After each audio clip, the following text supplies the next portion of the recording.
KTN News KE at the Jesse Rogers, and we'll sample some of your feedback in the course of this live broadcast.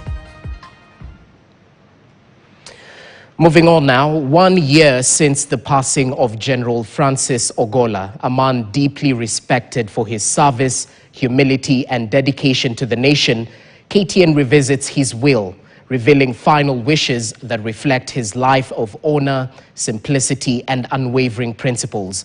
The document, marked by fairness and thoughtfulness, has stirred a renewed sense of admiration for a leader who chose dignity over grandeur, both in life and in death. KTN's Vera Mora takes a closer look at how the late general wished for his family and relatives to carry on his legacy. The late General Francis Ogolla, who was the chief of the Kenya Defence Forces, was a figure admired not just for his leadership in uniform, but for his quiet strength and unwavering values. Known for his composure, even in turbulent moments, such as during the dramatic 2022 election results at the Bomas of Kenya. Beyond public duty, Ogolla was a man of profound simplicity, integrity, and principles. Let's begin here. When General Ogolla passed away at the age of 62 on April 18, 2024, his final wishes were honored to the letter. His burial was a private ceremony attended solely by his close family and friends.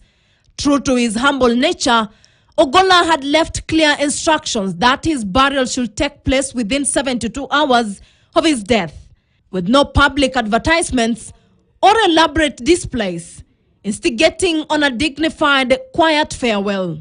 His will, penned in 2012, reflected his deep devotion to his nuclear family.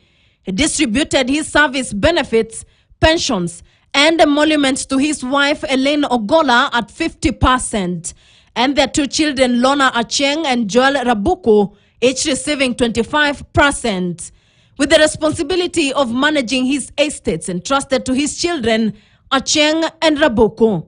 In his carefully detailed will, Acheng inherited a property near Pangani Shopping Center, shares in NIC Securities, and for a man who did not waver in his faith, he left Acheng a cherished Luo Bible passed down from her paternal grandmother. On his part, Joel Rabuku was bequeathed a property in Siaya, another near Pangani, and all of General Ogolla's personal belongings and artifacts.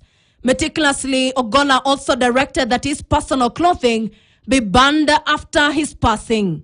At the time of his death, General Ogolla's estate was valued at approximately 150 million Kenyan shillings, comprising properties, SACCO shares, and investments. Yet, despite his wealth, his will was a statement of humility and clarity, leaving no space for disputes. To his extended family, Ogolla's parting words were brief and final, and I quote, "To all my relatives, good luck." General Ogolla's distinguished military career spanned near 4 decades, rising from a second lieutenant in 1985 to the Chief of Defense Forces in 2023. His leadership, however, extended beyond the battlefield. He was a man guided by fairness, discipline, and humility. In his passing, he left not just a will, but a legacy that will continue to inspire those who knew him and the generations yet to come. Vera Mora, KTN. Well, thanks, Vera Mora. And that story has made it to the front page of Kenya's bold newspaper, The Standard.